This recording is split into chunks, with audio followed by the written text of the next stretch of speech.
नमस्कार साथियों।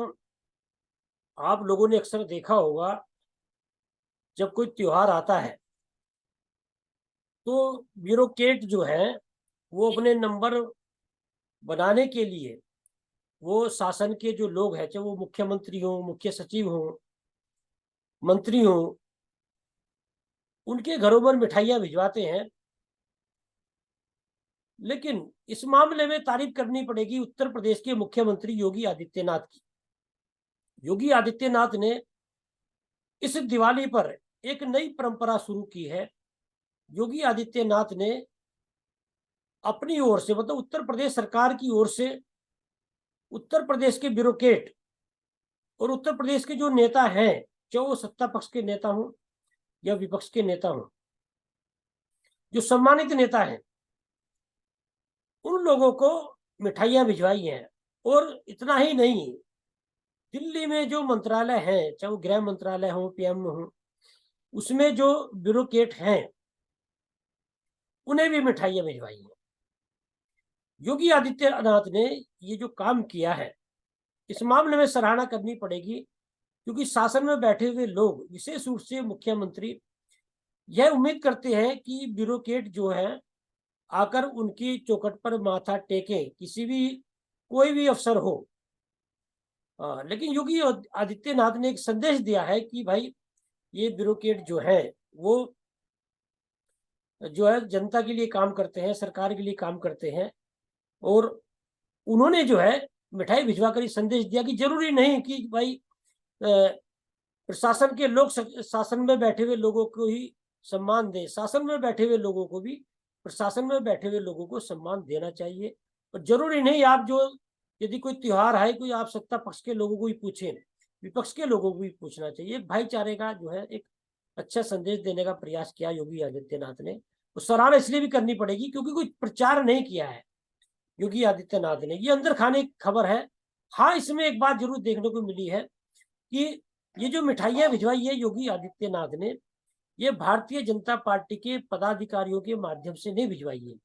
ये आरएसएस के जो पदाधिकारी हैं, आरएसएस कैडर के जो लोग हैं, उनके माध्यम से भिजवाई है। तो एक संदेश दिया है कि योगी आदित्यनाथ ने, कि दो इस तरह संदेश है कि एक तो ये कि भाई जो सत्ता में बैठे हुए लोग हैं, मतलब भारतीय जनता पार्टी के पदाधिकारी हैं, वो ब्यूरोक्रेट से मिलकर, नेताओं से मिलकर अपने नंबर ना बनाए या फोटो खिंचवाकर जो है ये ना देखिए साहब फला नेता से या फला ब्यूरोक्रेट से हमारे अच्छे संबंध है। और दूसरा संदेश ये भी दिया है कि इस समय जो है भारतीय जनता पार्टी में दो लॉबी काम कर रही है। एक लॉबी जो है प्रधानमंत्री नरेंद्र मोदी और गृह मंत्री अमित शाह की है, और दूसरी लॉबी जो काम कर रही है वो है जिसका जो है कहा जाए कि संरक्षण जो है वो आरएसएस प्रमुख जो है मोहन भागवत का है, नितिन गडकरी और योगी आदित्यनाथ की है। ये समय समय पर जो है वो दिखाई देने लगता है। तो इससे ये भी जा रहा है संदेश की योगी आदित्यनाथ को भारतीय जनता पार्टी के जो पदाधिकारी हैं उन पर विश्वास नहीं है, क्योंकि भारतीय जनता पार्टी के पदाधिकारी, मतलब इस समय राष्ट्रीय अध्यक्ष जो है वो आपके जो है जेपी नड्डा है। और जेपी नड्डा जो है वो एक तरह से प्रधानमंत्री नरेंद्र मोदी और गृह मंत्री अमित शाह की जेब के जो है वो राष्ट्रीय अध्यक्ष बताए जाते हैं। तो ये जो लॉबी काम कर रही है इस समय दीवार देखिए, हाँ, समय समय पर ये संदेश दे जो है उत्तर प्रदेश से देखने को मिला है। पिछले दिनों जब ओम प्रकाश राजभर ने अमित शाह से सेटिंग करके भारतीय जनता पार्टी की सदस्यता ज्वाइन की, उसमें ये बात निकल कर आई थी कि योगी आदित्यनाथ को विश्वास में नहीं लिया गया था। और जब दारा सिंह चौहान को जो है टिकट मिला, तो और दारा सिंह चौहान जो है उपचुनाव में जब हारे, तो ये संदेश गया कि भाई भारतीय जनता पार्टी हारी है। लेकिन उसमें ये बात सामने निकल कर आई थी कि अमित शाह ने जो है वो ओम प्रकाश राजभर के कहने पर जो है वो दारा सिंह चौहान को टिकट दिया था, और योगी आदित्यनाथ की जो है उसमें सहमति नहीं थी। तो ये माना गया कि भाई खुद भारतीय जनता पार्टी ने वह उपचुनाव हरवाया है। पिछले दिनों भी आपने देखा होगा पूर्वांचल एक्सप्रेस के जो है उद्घाटन पर जब प्रधानमंत्री नरेंद्र मोदी की गाड़ी के पीछे योगी आदित्यनाथ जो चलते हुए फोटो वायरल हुआ, विपक्ष के लोगों ने उसमें मजाक भी बनाई। तो ये माना गया था कि भाई साहब प्रधानमंत्री नरेंद्र मोदी ने उत्तर प्रदेश के मुख्यमंत्री योगी आदित्यनाथ को अपमानित करने के लिए ऐसा किया। समय समय पर इस तरह की खबरें आती रहती हैं। लेकिन जो है ये दिवाली पर जो संदेश गया है, इससे ये तो साबित होता है कि योगी आदित्यनाथ के सिर पर जो है वो आरएसएस प्रमुख मोहन भागवत का हाथ है। अब प्रश्न ये उठता है कि ये जो 5 राज्यों में चुनाव चल रहे हैं, मध्य प्रदेश में, छत्तीसगढ़ में, राजस्थान में, मिजोरम में, तेलंगाना में, तो ये माना जा रहा है कि इसमें जो है वो भारतीय जनता पार्टी की करारी हार होने वाली है। कुछ लोग तो कहते हैं साहब 5 सीटों पर हारेंगे, लेकिन लोग ये मान के चल रहे हैं कि 4 एक नहीं तो 2-3 से ये इसमें जो है आपका इंडिया गठबंधन जीतेगा। हालांकि अक्सर ये माना जा रहा है कि 4-1 से इसमें इंडिया गठबंधन जीतने जा रहा है।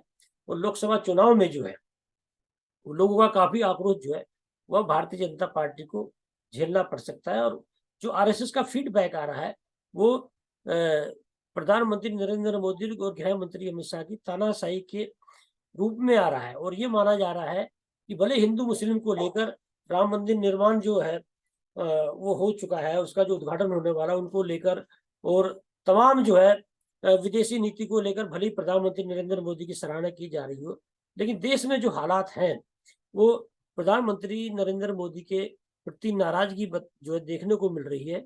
ये लगातार फीडबैक जो है आरएसएस प्रमुख मोहन भागवत के पास आ रहा है। लोगों का कहना यह है कि भाई रोजगार पर ध्यान नहीं दिया जा रहा है, मात्र हिंदू मुस्लिम को लेकर जो है वो वोट बैंक को बनाने का जो है प्रयास चल रहा है कि साहब हिंदू वोट बैंक हमसे सटा रहे, और जुमलेबाजी चल रही है, प्रधानमंत्री बोलते कुछ है करते कुछ है।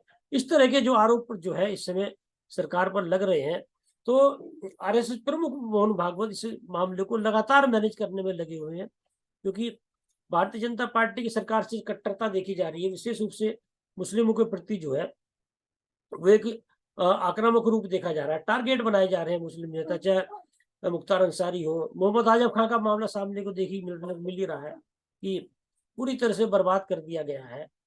देखिए ये निश्चित रूप से मुख्तार अंसारी हो, अतीक अहमद हो या दूसरे नेता हो, वो आपराधिक प्रवृत्ति के लोग रहे हैं, लेकिन ऐसे भी बहुत लोग हैं भारतीय जनता पार्टी में भी है, भारतीय जनता पार्टी के नेताओं के करीबी भी हैं। और उत्तर प्रदेश के समाजवादी पार्टी के मुखिया अखिलेश यादव ने तो लिस्ट भी दी थी कि भाई इन पे कार्रवाई क्यों नहीं होती है। तो एक तरह से ये आरोप भी लग रहा है कि साहब मुस्लिम नेताओं को टारगेट बनाया जा रहा है। तो ये आरएसएस प्रमुख जो है मोहन भागवत ये रणनीति बनाने में लगे हुए हैं, लगातार ये संदेश भी दे रहे हैं। वो मस्जिदों में भी जाकर मिलते हैं, वो आरएसएस के कार्यक्रम में ये भी बोलते हैं भाई कोई भी किसी जाति धर्म का व्यक्ति हो, सबसे अच्छा व्यवहार बनाओ, सबसे मिलजुल कर रहो, एक भाईचारे का संदेश देते हैं। वो ये भी बोलते हैं कि भाई सारी मस्जिदों में शिवलिंग की जो है वो तलाश न की जाए। वो ये भी बोलते हैं कि जो है मुस्लिम जो है वो भी कभी हिंदू भाई रहे हैं, मतलब मुस्लिमों का डीएनए भी जो है हिंदू का है, और देश की एकता की बात करते हैं। वो कहीं इस तरह का मामला होता है तो भाईचारे का भी संदेश देने की कोशिश करते हैं। तो ये एक संदेश जा रहा है, ये मैसेज जा रहा है आरएसएस के पास में कि प्रधानमंत्री नरेंद्र मोदी और अमित शाह से न केवल जनता बल्कि भारतीय जनता पार्टी के भी बहुत नेता नाराज हैं मनमानी के चलते। और पिछले दिनों आपने देखा होगा, मैं लगातार कार्यक्रम में बोल रहा हूँ कि आरएसएस का जो मुखपत्र है ऑर्गेनाइजर, उसमें जो है वो नसीहत दी गई जो है कि भारतीय जनता पार्टी के नेतृत्व को कि नरेंद्र मोदी के जो है चेहरे पर लगातार चुनाव नहीं जीता जा सकता है। प्रदेश के नेतृत्व को, जिले के नेतृत्व को भी तवज्जो देनी पड़ेगी। और मतलब एक तरह से जो है आरएसएस प्रमुख जो है मोहन भागवत इस संदेश देना चाहते हैं कि भारतीय जनता पार्टी के पास भले ही मैसेज ना हो, उनके पास में मैसेज है।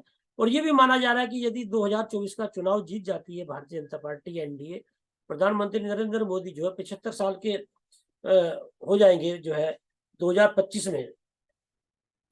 तो ये भी माना जा रहा है कि साहब प्रधानमंत्री नरेंद्र मोदी के बाद में यदि प्रधानमंत्री ये सरकार बनती है दोबारा से, तो फिर से किसी प्रधानमंत्री बनाया जाए। तो ये भी दूसरे नितिन गडकरी का भी नाम सामने आ रहा है। लेकिन जो हिंदू वोट बैंक माना जाता है भारतीय जनता पार्टी का, उसकी पहली पसंद जो है योगी आदित्यनाथ है, उत्तर प्रदेश के मुख्यमंत्री। और मुख्यमंत्री पर मोहन भागवत के का जो है उनके सिर पर हाथ भी है। ये भी माना जा रहा है कि आने वाली जो लड़ाई है वो ये है कि भाई प्रधानमंत्री नरेंद्र मोदी जो है उनके बाद में भारतीय जनता पार्टी की ओर से कौन प्रधानमंत्री बने, क्योंकि नरेंद्र मोदी तो अमित शाह को प्रधानमंत्री बनाना चाहते हैं, लेकिन मोहन भागवत जो है वो योगी आदित्यनाथ या नितिन गडकरी को प्रधानमंत्री बनाना चाहते हैं। लेकिन यदि आप लोगों की जो है राय जानेंगे भारतीय जनता पार्टी के वोट बैंक की, तो योगी आदित्यनाथ इस समय जो है वो नंबर 1 पर है। तो ये जो लड़ाई इस समय चल रही है, ये जो रणनीति इस समय चल रही है भारतीय जनता पार्टी में, ये इस बात को भी लेकर चल रही है कि आने वाले समय में प्रधानमंत्री नरेंद्र मोदी के बाद में कौन सी लॉबी जो है भारतीय जनता पार्टी पर हावी हो। हालांकि संगठन जो है वो एक तरह से गृह मंत्री अमित शाह पूरी तरह कब्जाए हुए हैं, जेपी नड्डा क्योंकि इन लोगों की जेब के नेता है, तो संगठन पूरी तरह से अमित शाह के हाथ में है। वो जहां भी जाते हैं कार्यक्रम लगातार करते हैं। और पिछले दिनों पश्चिम उत्तर प्रदेश की एक मीटिंग लेने की बात भी सामने आई थी नोएडा में कि भाई पश्चिम उत्तर प्रदेश में जो सीटें 2019 के चुनाव में खोई थी भारतीय जनता पार्टी ने, वो फिर से कैसे प्राप्त की जाए, उस पर भी एक रणनीति बनी थी। क्योंकि पश्चिम उत्तर प्रदेश में काफी सीटें जो है भारतीय जनता पार्टी ने गंवाई थी। उसमें सहारनपुर भी था, उसमें बिजनौर भी था, उसमें आपका रामपुर भी था, उसमें अमरोहा भी था, कई सीटें जो थी उसमें थी। तो ये भारतीय जनता पार्टी रणनीति बनाकर चल रही थी, ये सीटें फिर से कैसे जीते जाए। तो इस समय जो है ये जो दिवाली पर देखने को मिला है, योगी आदित्यनाथ ने एक नई परंपरा शुरू की और उस नई परंपरा में भारतीय जनता पार्टी के पदाधिकारियों का सहयोग न लेकर आरएसएस कैडर का सहयोग लिया। क्योंकि योगी आदित्यनाथ तो मुख्यमंत्री उत्तर प्रदेश के, वो तो जो जिला अध्यक्ष है भारतीय जनता पार्टी के उनसे सहयोग लेते, उनके पदाधिकारी जो है वो मिठाई बंटवाने में सहयोग करते। लेकिन ये सीधा सीधा मैसेज ये है कि भारतीय जनता पार्टी में जो दो लॉबी चल रही है, योगी आदित्यनाथ भारतीय जनता पार्टी के पदाधिकारियों पर ये कोई जिम्मेदारी देकर जो है अपना मामला खराब करना नहीं चाहते, क्योंकि उन्हें पता है कि राजनीति हो जाएगी।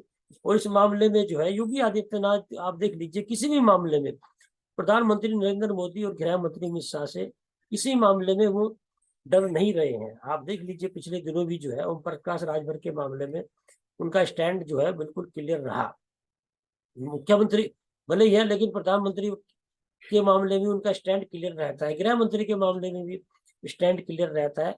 हाँ, ये जरूर कहना पड़ेगा, ये जो परंपरा शुरू की है योगी आदित्यनाथ ने दिवाली पर ब्यूरोक्रेट और विपक्ष के नेताओं को मिठाई बंटवाने की, और उसको ही प्रचार भी नहीं किया, कोई श्रेय भी नहीं लेना चाहते योगी आदित्यनाथ।